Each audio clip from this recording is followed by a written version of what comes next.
안녕하세요. 미국 주식하는 임gen입니다. 오늘 미국장 한번 보겠습니다. 구독과 좋아요 부탁해요.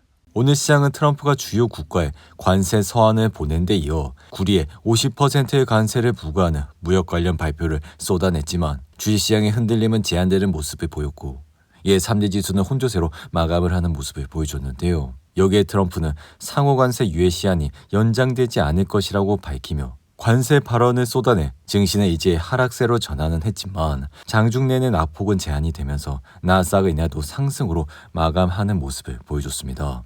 이에 트럼프는 이날 백악관에서 내각 회의를 주재하고 구리에 50% 관세를 부과하겠다고 밝혀 이 같은 소식에 구리 선물 가격은 10%나 급등하는 모습을 보여줬는데요. 여기에 지금은 반도체와 의약품에 대한 관세도 조만간 발표하겠다고 예고해 의약품 관세는 세율이 200%에 달할 수 있다고도 언급했습니다. 그럼에도 지금 시장의 주요 포인트는 해방의 날 직후에 비해 관세 불확실성을 소화하는 투자 환경이 크게 개선되고 있기에 이 같은 여건에서 이른바 타코 매매도 활발히 진행되고 있다 할 수 있는데요. 이에 US뱅크는 최근 보고서에서 시장이 관세나 성장이나 이익 그리고 인플레이션 등에 특히 치명적인 영향을 줄 것이라는 인식이 점차 벗어나기 시작했다며 투자 심리는 매우 짧은 기간 안에 크게 바뀌었고 훨씬 더 낙관적으로 변했다고 밝혀 지금은 정부가 주요 교역국들과 무역 협상을 진행하면서 관련 불확실성을 지속하고는 있지만 결국 저가 매수가 유입되고 있다고 밝히는 모습을 보여줬는데요.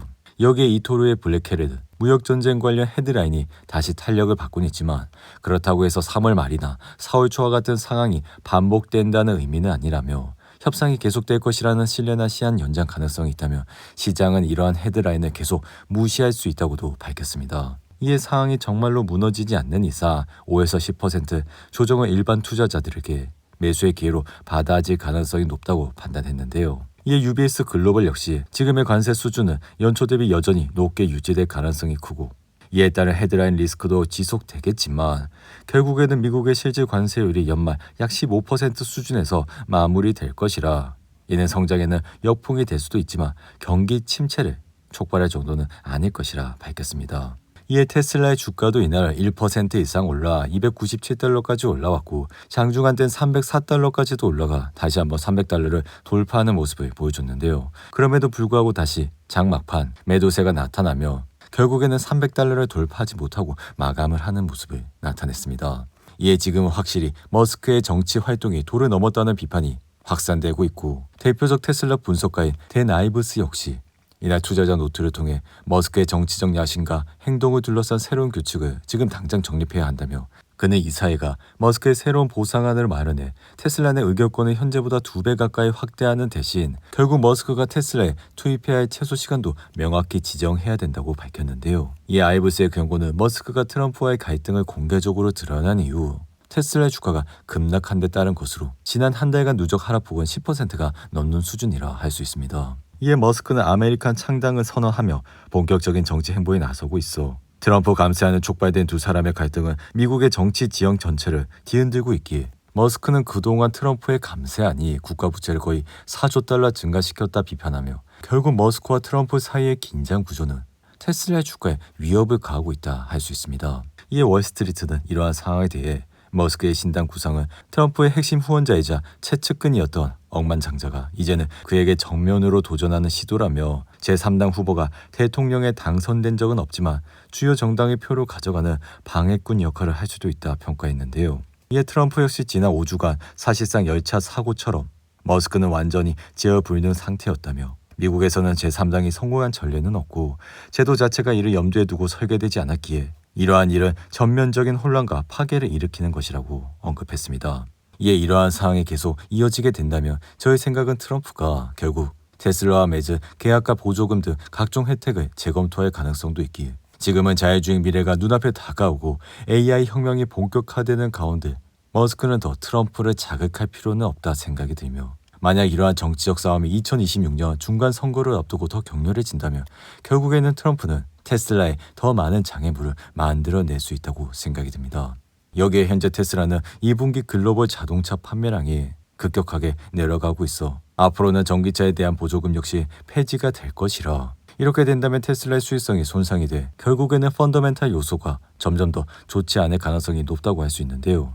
이에 단기적으로는 이번 2분기 테슬라의 실적이 굉장히 중요하며 지난 1분기 실적 역시 시장 예상치를 하회하는 결과가 나왔지만 결국 머스크의 발언, 로보택시의 상용화로 인해 주가를 다시 올리는 모습이 나타내 이번에도 만약 실적이 좋지 않게 나온다면 머스크의 발언 그리고 앞으로의 행보가 굉장히 중요할 것이라 생각이 듭니다. 그리고 엔비디아 주가는 이날 1% 이상 올라 160달러로 마감하면서 다시 한번 사상 최고치를 기록했고 아래 왼쪽에 보이시는 RSI는 70까지 올라와 서서히 엔비디아 주가도 과열이 되고 있는 모습을 보여주고 있는데요. 이에 CT는 최근 보고서에서 엔비디아 목표 주가를 기존 180달러에서 190달러로 상향 조정해 지금은 각국 정부가 독자적인 인공지능 인프라를 구축하는 소버린 AI 수요가 급증하고 있다 판단했고 CT는 이어 사실상 모든 소버린 AI 프로젝트에 엔비디아가 관여하고 있다며 글로벌 수요 증가에 따른 가파른 성장세를 전망해 이와 함께 2028년 AI 데이터 센터 시장 규모 전망도 기존 5천억 달러에서 5,630억 달러로 상향 조정하는 모습을 보여줬습니다. 이에 이러한 행보는 앞으로 AI 시장 확대가 엔비디아의 직접적인 수혜가 될 것이라 결국 소버린 AI는 특정 국가나 기관이 독립적으로 자국 내에서 운영하는 AI 시스템으로 지금은 데이터 주권과 국가 안보 확보라는 차원에서 결국 유럽과 중동 그리고 각국 정부 그리고 한국마저 앞다퉈 관련 기술 개발과 도입에 나서며 새로운 수요 축으로 부각이 되고 있기에 젠스당 역시 최근 유럽 순방 중 발표한 여러 국가의 협력도 이 흐름의 일환이 되고 있다 할 수 있습니다. 여기에 엔비디아는 지금 사우디아라비아 국부펀드 AI 기업인 후메인과도 손을 잡아 점점 더 매출이 증가하는 모습을 보여줄 것이라 생각이 드는데요. 이에 뱅크 오브 아메리카 역시 모든 주요국이 소버린 AI에 투자할 것이며 이 기술은 헬스케어, 국방, 사이버 보안과 같은 필수 분야에 활용될 것이라 오펜하이머는 향후 글로벌 시장 규모가 1조 5천억 달러에 이를 것이라 전망해 특히 유럽의 경우에만 1200달러 시장이 형성될 것이라 밝혔습니다.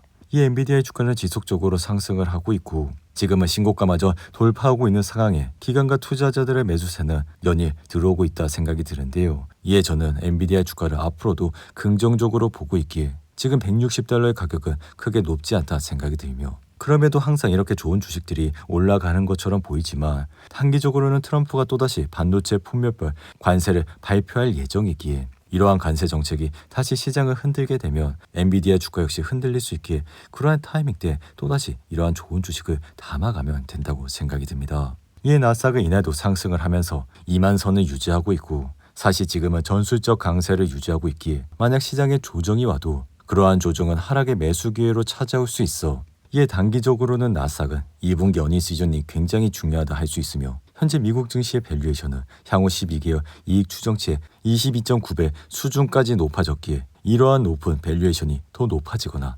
정당화하게 되려면 기업의 이익이 기대 이상으로 증가해야만 된다 할 수 있습니다. 그런 점에서 우리는 다가오는 15일부터 시작되는 2분기 어닝 시즌을 주시해야 된다 할 수 있는데요.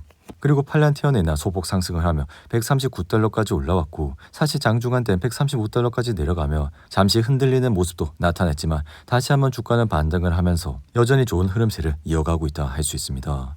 이에 팔란티어가 꾸준히 지금 상승을 하는 이유는 향후 매출 성장률이 30% 이상으로 이는 지난 5년 평균 성장률인 20%를 상회하는 수준이라 여전히 주가는 상승세를 이어가고 있고 다만 이렇게 주가가 계속 상승을 하는 것처럼 보여도 지금 팔란티어의 예상 주가 매출 비율은 약 80배에 달해 수치상으로는 지나치게 높은 수준이라고도 할 수 있는데요. 이에 M7 같은 주식들은 워낙에 규모가 크고 글로벌적으로 매수 수요가 들어오고 있기 때문에 지금 상황에서 크게 하락을 해도 다른 기업들 대비 변동성은 낮을 것이라 생각은 하지만 만약 시장의 조정이와 팔란티어가 흔들리게 된다면 아무래도 빅테크보다는 그 변동성의 폭은 클 것이라 우리는 또다시 그러한 기회가 찾아온다면 많이 모아갈 수 있는 기회가 왔다고 생각을 하고 투자를 하면 된다고 말씀을 드립니다. 이어 케어무스는 특정 화학물질 사용에 대한 새로운 규정을 철회한 이후 주가는 9% 이상 상승했고 허신은 새로운 CEO가 8월 18일자로 취임한다고 밝혀 이날 주가는 3% 이상 하락을 하는 모습을 보여줬는데요. 이어 로열 골드는 이날도 5% 이상 하락하며 두 거래일 연속 하락세를 보였고 반면 디지털 금융 서비스 회사인 소파이는 새로운 사모펀드의 접근성을 확대하며